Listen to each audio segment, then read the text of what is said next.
Hello YouTube, it is I, Chaz Almighty here, and I wasn't going to do another video on feminism. I was going to wait till Anita Sarkeesian released her next part of her Tropes versus Women in Video Game series. However, it's been a month since the last one. It doesn't look like the next one's coming out anytime soon. If I was one of her backers, I'd be pissed. I'm not, so haha. However, I was watching a video done by Snake, the good old man with the eye patch, and it was about this group of people called ThosePeskyDames. And, well, this is what I saw. It just feels like we're not allowed to talk about women without also talking about men, without also acknowledging men, without also making space for men. Yeah, well, that's the bitch about equality, you know. You kind of have to represent the views of everybody. That's what being equals means. If you don't represent the views of everybody in a topic, then you're not discussing equality, you're discussing privilege. I'm sure you should understand that, really.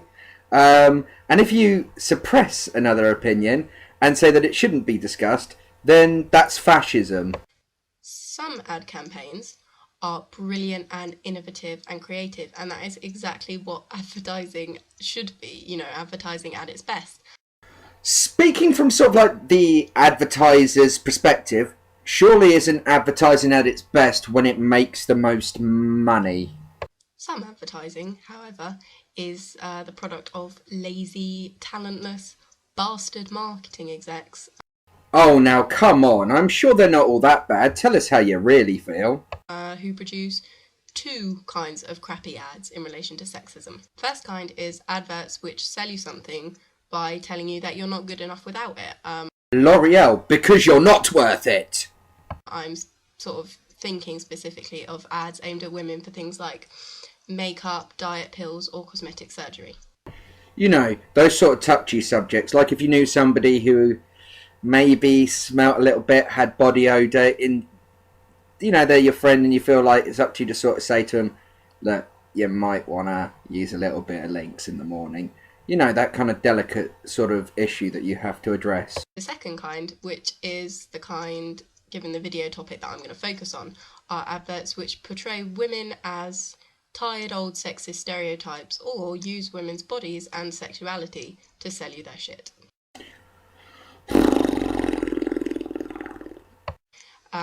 Fairy, who make washing up liquid, have recently made an ad to commemorate their something anniversary. I don't really care.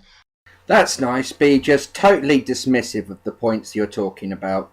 Well done. And it's a mock-up of Fairy ads throughout the years. So, you know, it goes from black and white to colour. You can see all like the different fashion trends. But in every single ad, the person holding the washing up liquid is a woman.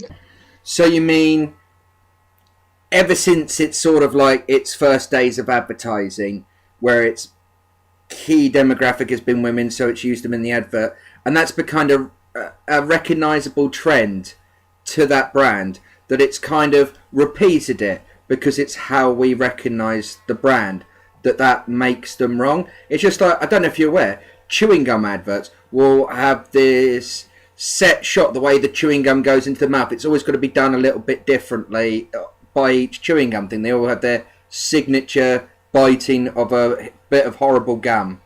Now, you can argue that when you actually look at statistics, women do the vast majority of domestic labour, which is true, and it sucks, and that's a result of sexism. In your mind, what in the real world isn't a result of sexism? And if the main people who are going to use a product are women, then surely appealing the advert to them is kind of the smart thing for the advertisers to do. So Fairy are simply trying to appeal to their target market demographically, so I should really get off their back for reflecting reality. Glad you see it my way. Well, the thing is, advertising affects real life. No, it doesn't. It really does, and I'm sorry, back that claim up with some evidence first, because there are no studies which actually show that the media can directly influence somebody.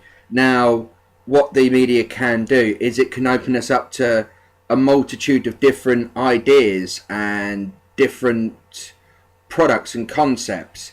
It can't directly influence the products and concepts that we have. Hegemony is only a theory. It's not a theory like, I don't know, say evolution. So yeah, just remember that. The more we see domestic labour being presented as the responsibility of a woman, the more that we think domestic labour is the responsibility of a woman. On that same logic, then, we should just ban Call of Duty and Battlefield, because all that is just perpetuating the stereotype that shooting people can be fun. Now, advertising using women's bodies and sexuality to sell products. Yeah, because it's never been proven that sex sells. And trust me, the way in which women's bodies are literally cut up in advertising has a really harmful effect on women and society. Again, prove it. The only way that we see women in advertising as sexual objects, designed and presented specifically for our consumption, having no other purpose, then that changes the way that we see women in real life. I see constant stereotypes everywhere that men have to like football. Personally, I can't stand the fucking sport. In fact, I can't stand spectating sport in general. I think it's shit. Latin American women are often depicted as having like an uncontrollable lust and sexuality. And Asian women are often pictured as docile and compliant. The fuck? How is this socially acceptable to do? This is like leaving aside the fact that we live in a really racist society and... Yes, because black people aren't allowed to vote and the KKK is divorced. In fact, it's so racist. Just earlier, I was in my garden whipping a nigger because he wasn't picking my corn right. That's how racist our society is still. When you're in an abusive relationship, it can be really hard to recognise it. Your abuser knows exactly what they're doing. They know how to make you feel guilty, how to make you feel like you're overreacting, like it's your fault, like you deserve it. I'm not going to really concentrate much on this video because I kind of agree with what she's doing, but this is a link that is on that video's description to a collection for donation for helping victims of abuse. Now, I don't mind that, but I just want to know, when 40% of abuse victims in the UK are men, are you going to give 40% of your donations to help men's shelters? Because if you are, that's good and that's fine, but if you're not, then that's discriminatory and not for equality. And it would have been great to have a chance to talk more about that, but instead I ended up spending about half an hour talking mostly about International Men's Day and men's issues and defending the reason why feminism and International Women's Day and women's issues are generally given more attention and are seen of more immediate importance. Oh right, so women are more important than men. Oh, thanks for clearing that up. So sexism then. We're not even going to talk about the fact that for those women who are in combat, they're more likely to be raped by their fellow soldiers than they are to be killed by enemy fire. I'm sorry, you can't just make a statement like that and not back it up with any statistics or facts or figures. But we're talking, or we want to talk about the type of violence that women face. I'm shocked. I'm just so sick of knowing that every time we try and talk about something like rape or sexual violence, we're going to have to fend off people who... Irony. When has being nice about something ever won struggles? I don't know, perhaps a lot of the civil rights movements were based on people who believed in peaceful protest. Like, for instance, Mahatma Gandhi, a very well-known civil rights movement. He said, "I object to violence because when it appears to do good, the good is only temporary. The evil it does is permanent." So, it kind of does a lot of the time, really. The suffragettes didn't get their votes because they asked politely. The suffragettes did mainly protest peacefully, although they did break out into some militantism, which actually hurt a lot of their cause more than helped it. The black civil rights movement didn't have their successes in America because they were sweet and kind. I'm sorry, but Rosa Parks refused to give up her seat on the bus. She didn't hit people. And if you want to talk about American civil rights, let's go and have a look at Wikipedia at Martin Luther King, shall we? Well, would you look at that? It says here on Wikipedia that Martin Luther King was for non-violent civil disobedience. So, basically, peaceful protesting. Like, I'm fucking angry, right? And I have a right to be angry. There's so much for me to be angry about. Always look on the bright side of life. And because I'm so furious, so genuinely furious, I can't just turn it off when it's convenient. Like, even if it was possible, I would refuse to. Why should I? Why should I play nicely so that I don't offend some liberal wanker who's making it all about them?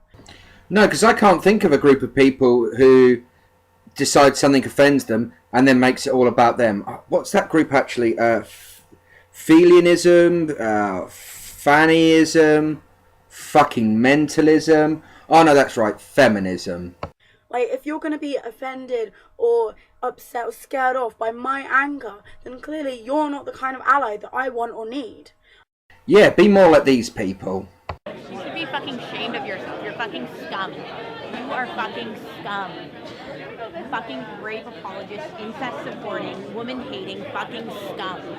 That was the situation in Toronto there. Yes, by all means, just be physically and verbally abusive and aggressive towards people, because that's always such a nice thing to do. I'm sorry, any feminists watching this who believe in, being civil and human rights, let me tell you, if Martin Luther King, Gandhi and half the suffragettes were to see that shit going on, they would be fucking ashamed of you. They wouldn't support your movement because they'd be ashamed at the bullying tactics you use to get your way. And in fact, I hope some of the suffragettes have seen that, because they'd be spinning in their graves. Hey Dames, so I wanted to make a video about weight, because that's been on my mind recently. What was that? Rape? Oh, sorry. Weight. Usually with your feminists, it's rape.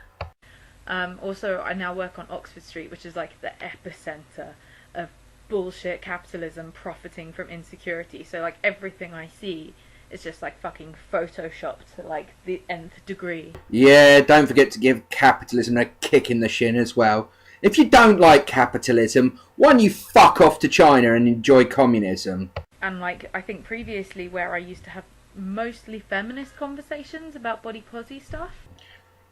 Body posy stuff. I fucking hate people who talk like that. Now, because I work as a bra fitter. Bra fitting?